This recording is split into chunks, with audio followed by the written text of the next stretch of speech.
So then we're back today to talk about Real Madrid and Bayern Munich. I mean, what a game. This is one of the best games I've seen this season.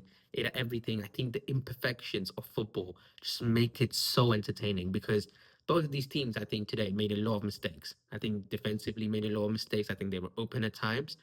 But that's what made this such a high scoring tie, which ended 4-3 to Bayern Munich on the day.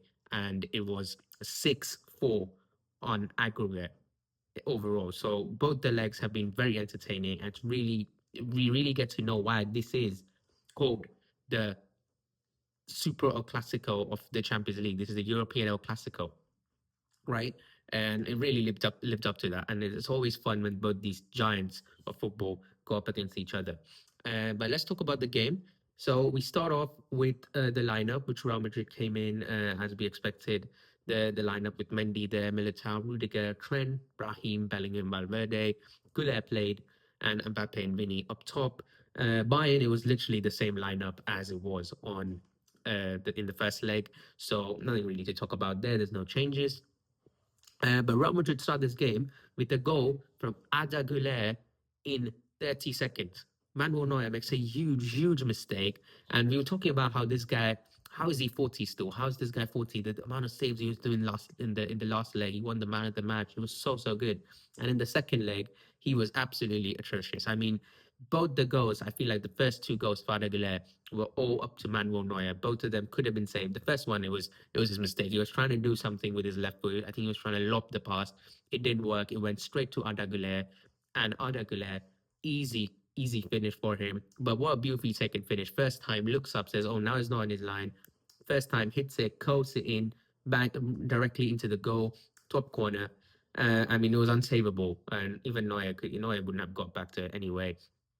But it was a simple goal from Arda Güler, an open net, which he managed to bury. And Real Madrid, in 30 seconds, drawing already. So the comeback was technically done. That was the draw. The draw is there. Now it's 0-0, and now we go. Now we go again. But then Real Madrid and Andre Lunin make a mistake of their own in the corner. Real Madrid this season at set pieces haven't been very good. And clearly they missed Courtois. With Courtois, they're still decent at set pieces. But with Lunin, it felt like he was in no man's land, didn't cover his man. He was behind a player. I think it was who was it that scored? Was that Pavlovic? Pavlovic. Was it Pavlovic who scored? And Noonan just seemed to be behind him, and then he tried to come ahead of him, but clearly he was crowded out. He did. He absolutely did not touch the ball. He expected a back post delivery probably, and it just didn't come. Great delivery, great shot, great goal, simple finish. Kimmich with the assist from the corner, and just like that, Bayern is back in. Bayern's one goal up, they're back in it.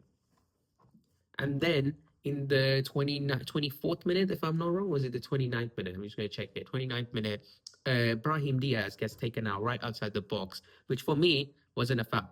For me, that wasn't a foul, but he gets taken off. Arda Güler, a brilliant free kick. I'm not going to take anything away from the free kick. I think it was a great free kick from that distance. But Manuel Neuer should have done better. A goalkeeper playing at Bayern Munich at the top level, especially Neuer, he should have done way better there. I think that should have been saved. I think the way he jumped was weird. He was standing up and put his hand out. It was very weird. And I think the two goals that Real Madrid got were really gifted by Manuel Neuer. And when you looked at it, you felt like, oh, is this one of those days for Real Madrid? Is this one of those days where Bayern are clearly better, but Real Madrid just have these moments. Real Madrid just have these nights where the other team just capitulates. The other team just has one player playing so badly, and Real Madrid pounce on it, and they get the win, and they go into the final, and they go and win it.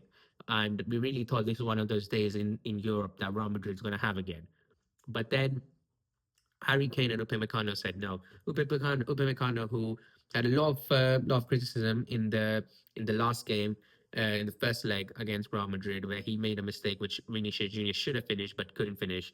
And today he really showed up. I feel like he was very good today, no mistakes. There was one mistake where he kind of miscontrolled the ball, but he recovered very well and covered Vinny.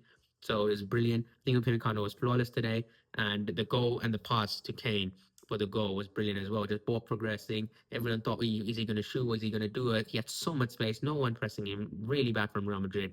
And they left so much space for Harry Kane, the player with the most goals in Europe. You left him open space in the box, and it was like, come on, like, Harry Kane's not missing from there.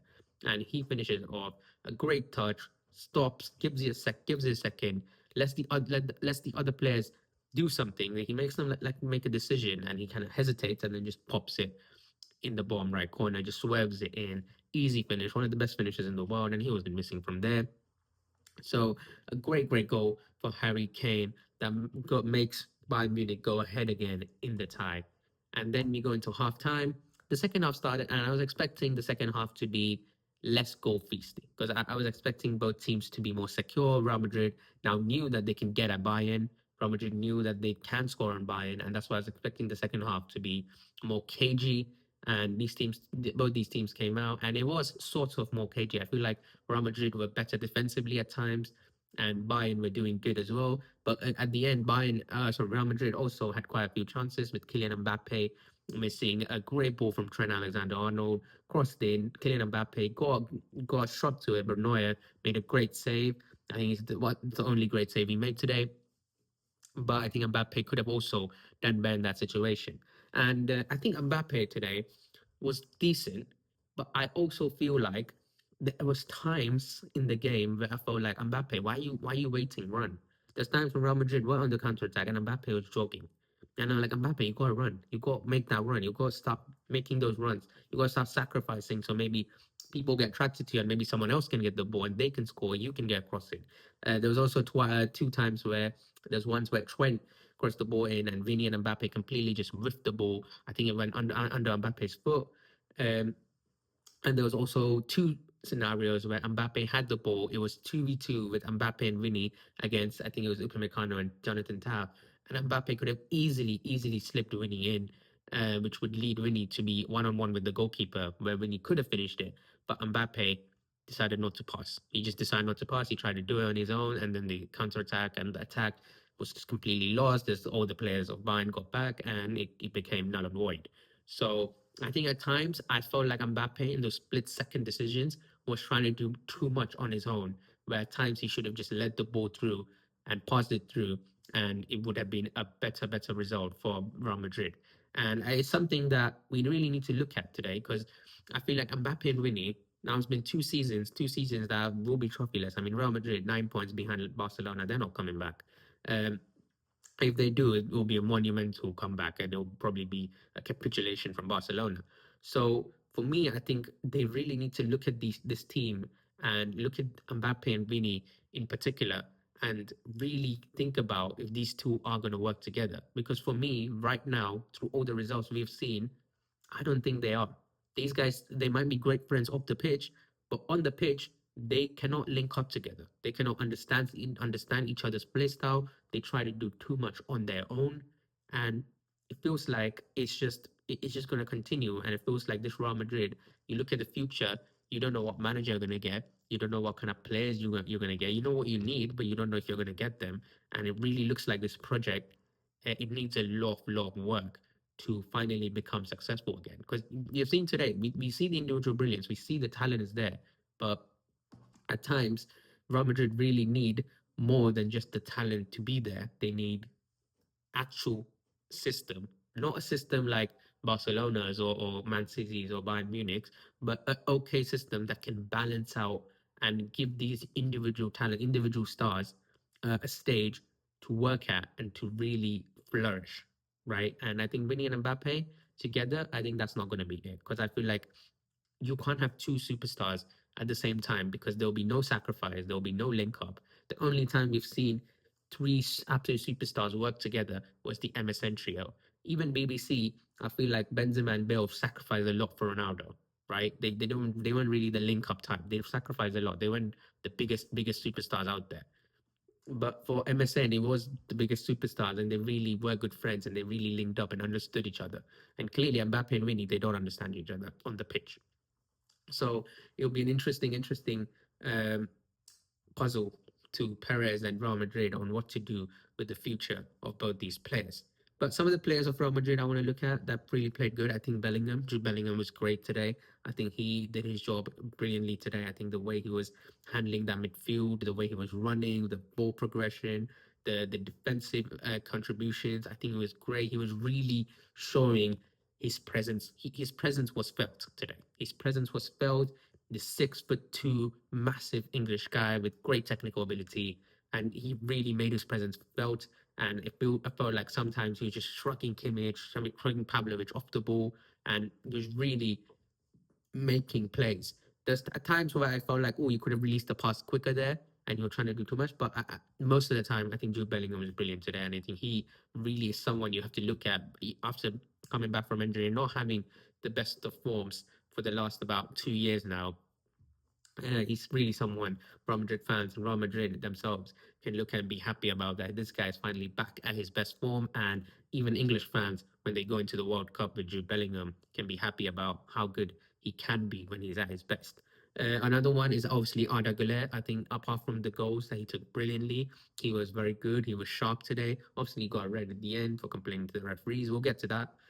But I think he was brilliant today. I think the way he was technically in the midfield, he really added that technicality into midfield. Some of the passes he was doing was great, and I think he's someone where Real Madrid again can be grateful for having him, and he's a true future prospect to be one of the best midfielders in the world in the future.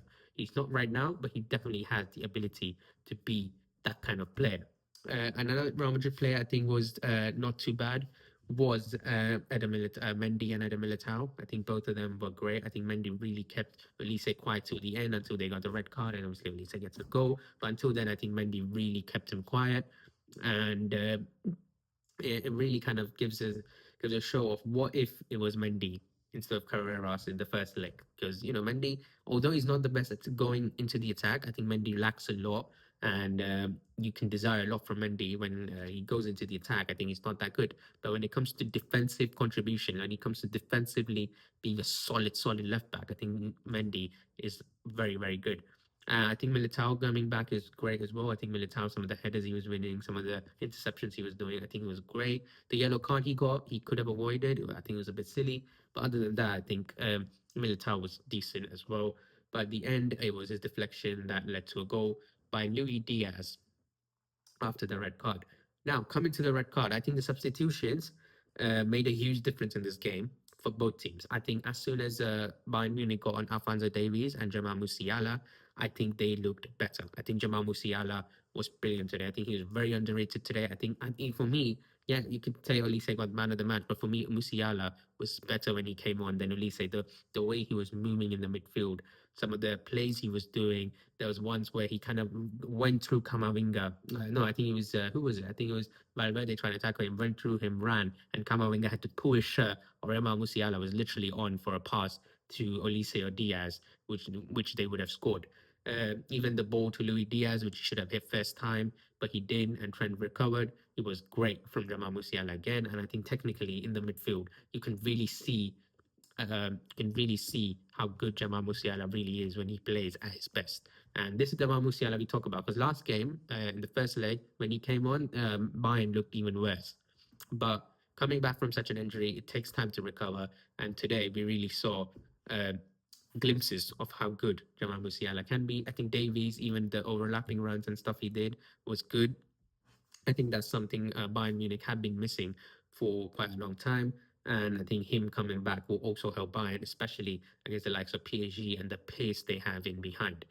Jamal Musiala also grabs the assist for the Luis Diaz goal. But before the Luis Diaz goal, before we get there, let's talk about Eduardo Camavinga. So Real Madrid today made three substitutions. I think all three of them, I'm looking at and going, I don't know.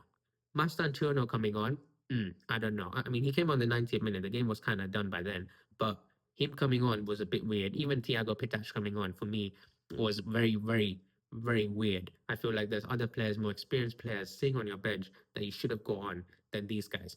But Eduardo Camavinga, this might be his last ever Champions League game wearing the Real Madrid shirt.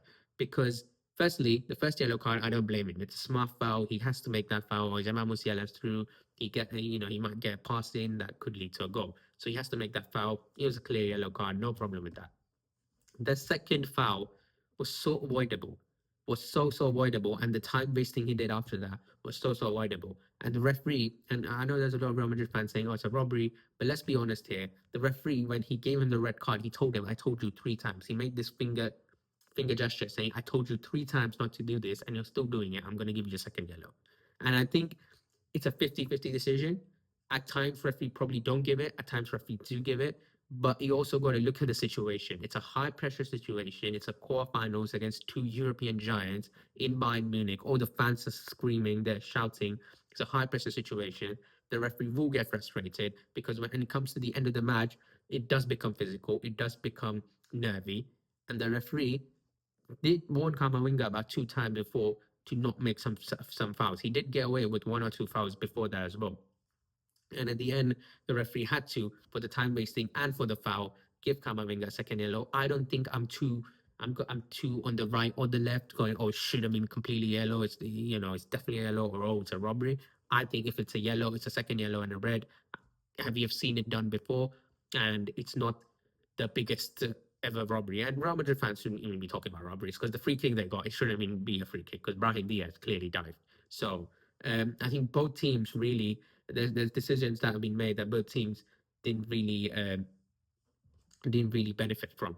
And I think it goes both ways. And the referee performance was really, it was all right. I think the referee kind of at times did get overwhelmed by the occasion. But other than that, we'll come to the Luis Diaz goal, a great second goal. I think Luis Diaz was again another player where I looked at. He wasn't really good this game. He didn't really look sharp. He had about 2 chances before he scored his goal where he could have got a goal. But at the end, the individual quality of Luis Diaz was great, and the goal he took deflected off Militao and goes into the top right corner. A great goal from Luis Diaz, and a great victory for Bayern Munich. Obviously, Olise grabs his goal in the end. It was a great goal. It was 2v1 against, I think it was Mendy and Valverde, or was it Mendy? I think it was Mendy and Valverde. Um, Dummies Mendy and then puts it in the bottom right corner, bottom left corner. Unsavable for any goalkeeper for me. And he gets his goal. I think he was quiet today. I think Olise, he got the man of the match. I don't think he really deserved it. I think Harry Kane deserved it more than Olise today. I think you could see Kane everywhere, corner flag, defensively, midfield. Kane was everywhere. He's such a smart player. He's not the fastest player. He's not the most physically imposing player or striker, but he's so smart with everything he does, the spaces he picks up. And Rudiger and Militao really had a very hard time marking him today, leaving him open in the box about twice. And it's surprising that he didn't get his second goal today. But I think for me, he was man of the match. He obviously got the assist as well for one of the goals. For me, he would have been the man of the match, but it was Olise. I think Olise was kept quiet today by Mendy, but overall, a brilliant game. And one player I would look at from Real Madrid side is Vinicius Junior, who is a lot to be desired. Really, lot to be desired. There's times in the game, there's clips after the game where Bellingham shouting at him saying, "Why didn't you pass?" And he said, "I can't. Shut up! Don't tell me." There's a lot of seems like a lot of ego clashes going around in Real Madrid, and it's really a bad situation for Real Madrid because going 2 seasons trophyless for a club like Real Madrid, and especially after the signings they made, because all clubs can go trophyless, but after the amount of money you have spent and after the amount of superstars you have signed and the salaries they're on, you have to look at Real Madrid and some of the coaches you signed. You signed Carlo Ancelotti, one of the best man managers in the world. You signed Xabi Alonso, probably the best young manager, up and coming manager in the world, and both of them couldn't get couldn't get a trophy out of this team. Both of them couldn't control this team and make it successful. And Arbeloa, I mean, say what you will, in big games, I think Arbeloa has really showed up and he has done well. But in leagues and in league games and against teams that sit in a low block, you can see the struggle that Arbeloa has with this team. And this is definitely going to be his last Champions League game that he manages. And I think he'll be sacked, or rather, he will leave himself at the end of the season. So Real Madrid are still kind of in the race. They still have an El Clasico to play, and if they really want to give Barca a fight, well, first of all, they need to hope that Barcelona drop points, and if they do, then the El Clasico is all to play for. But if they don't, then the El Clasico will be the day Barcelona wins the league. So Real Madrid's up to them now. They obviously still have to focus on La Liga and try to win it. And I think with some of these players back, they can still. But they definitely need some reinforcements. I think Vinicius Junior and Mbappe, I think it'll probably be Vinny, but one of them has to go according to me. I think both of them, clearly, we've seen it so many times now that they just don't work together. And it's one of those things where if you don't act on it quickly, then it'll be too late, and in a matter of seconds you'll go three-season trophyless, which will be insane. It will be insane. So that's my review. The Arsenal Sporting game, I'm going to be honest, I didn't watch it. I was expecting like a 1-0 draw or like a 1-0 Arsenal win, and it was a 0-0. So it was nothing really special. I didn't even watch the highlights. I'll be watching Atletico and Arsenal. I think that'll be a decent game. But congratulations to Arsenal for going through. Congratulations, Arsenal fans. And hopefully, in the semi-finals, I can really talk about you guys, because I do want to talk about you guys. And you guys have a big game coming up against Man City in that league. So I would be talking about that as well. But yeah, thank you guys for watching. Comment, like, subscribe. And Real Madrid fans, welcome to the club of being out of the Champions League. See ya. Bye.